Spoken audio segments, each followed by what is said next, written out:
A taxa de suicídio dos jovens em São Paulo aumentou 42% entre 2002 e 2012, de acordo com o mapa da violência aos jovens do Brasil.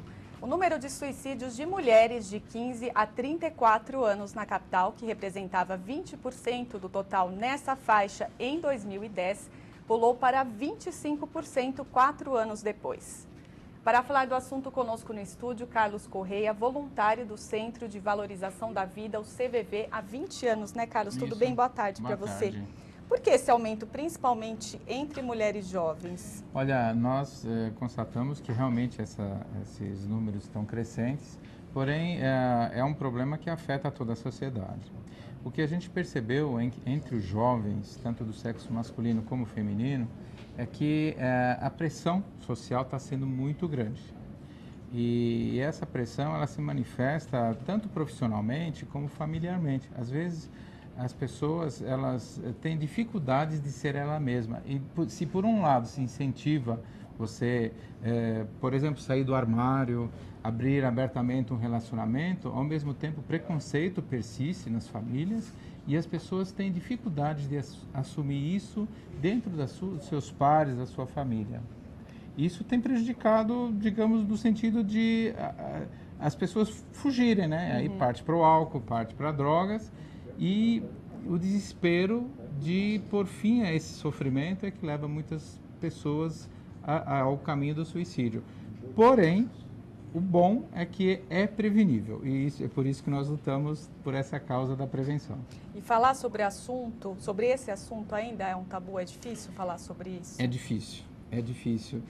Se a gente imaginar que há uns tempos atrás era difícil falar sobre AIDS, sobre doenças sexualmente transmissíveis, sobre câncer de próstata, hoje a gente sabe que ao falarmos sobre isso, esse diálogo, esse esclarecimento melhorou a prevenção. As pessoas estão mais alertas porque o suicídio ele afeta, está mais presente na sociedade do que talvez se imagine. É que as taxas, se você imaginar que a cada 45 minutos uma pessoa se mata no Brasil e que esse número é subnotificado, porque muitas vezes as famílias têm vergonha de assumir isso publicamente, ou então quando vai para um pronto-socorro, se a causa-morte não for na hora detectada como suicídio, depois ela vai ser contabilizada como se fosse uma doença pulmonar, uma ocorrência, uma pneumonia. Então, os números estão subnotificados, são altíssimos.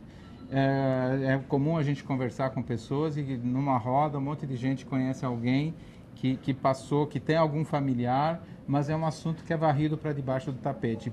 Pode ser prevenido e isso é muito importante. Um suicídio a cada 45 minutos aqui no Brasil? Notificados, porque tem um dado aqui da Organização Mundial de Saúde, a cada 40 segundos uma pessoa tira a própria vida no mundo. Mundialmente.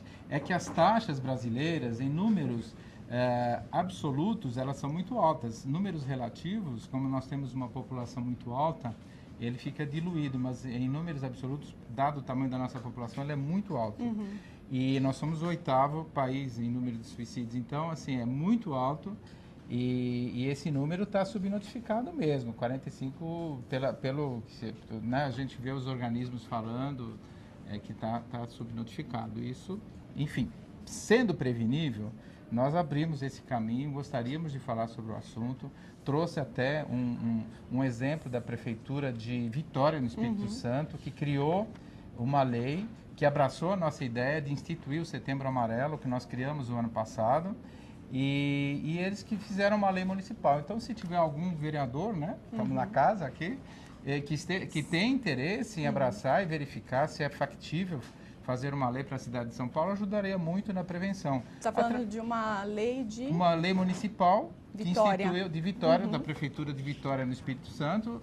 Eles perceberam que o problema deles é muito alto, né? E eles correram atrás, abraçaram a ideia que o CVV propôs, onde no mês de setembro a gente abre mais o espaço para falar sobre o assunto, através da provocação de uma iluminação pública, faixas, debates, palestras nas escolas, falando sobre o assunto, porque para quebrar o tabu. e esse tabu só vai ser quebrado se a gente falar cada vez mais sobre ele. Então, está aqui o convite, se tiver algum vereador que tem interesse em conhecer essa lei para instituir. Você está falando de uma iniciativa que acontece lá em Vitória. Isso. O poder público, no geral, como é que ele lida com esse problema?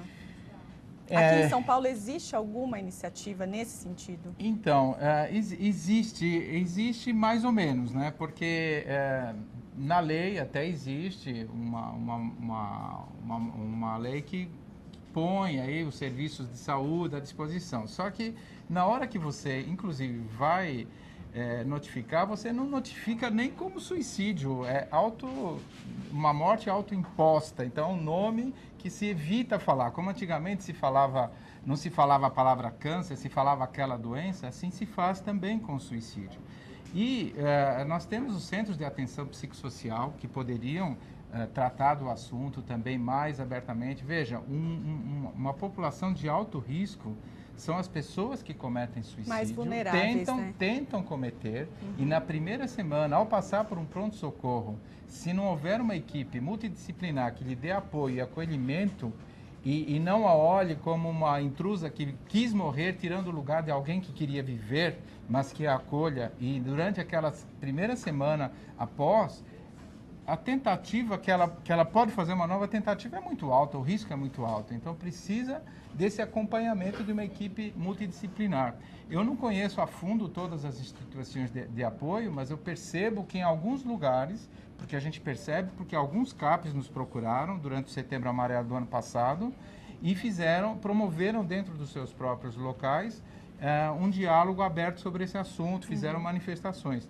Mas isso não é uma política, é tabu se falar, porque há aquela sensação de que se falar sobre suicídio pode se incentivar mais.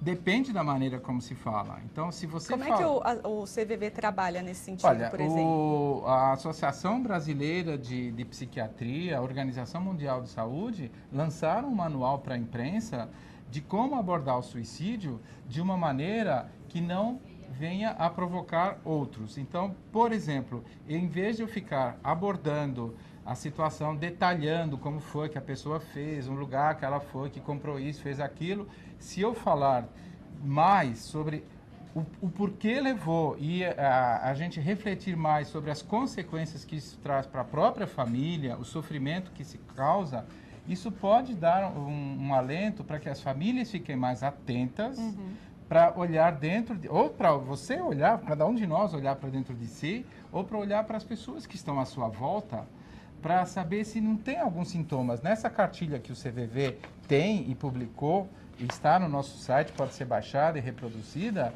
aqui dá algumas dicas para as pessoas, como, por exemplo, tem algo que eu possa fazer para ajudar, ou sinais que podem ser detectados numa pessoa que está pensando em suicídio. Isso, as pessoas dentro da própria família estão mais atentas.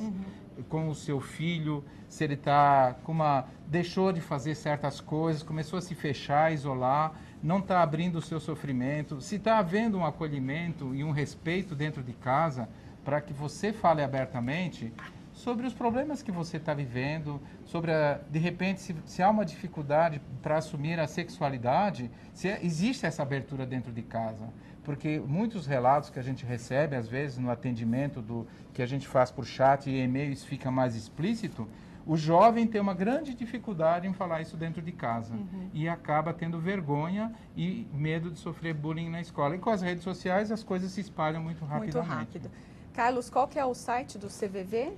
É cvv.org.br, lá você pode achar um canal de comunicação com a gente através do chat, do Skype. Ou pelo telefone 141. Ou pelo telefone 141. E pode ser pessoalmente nos postos da cidade.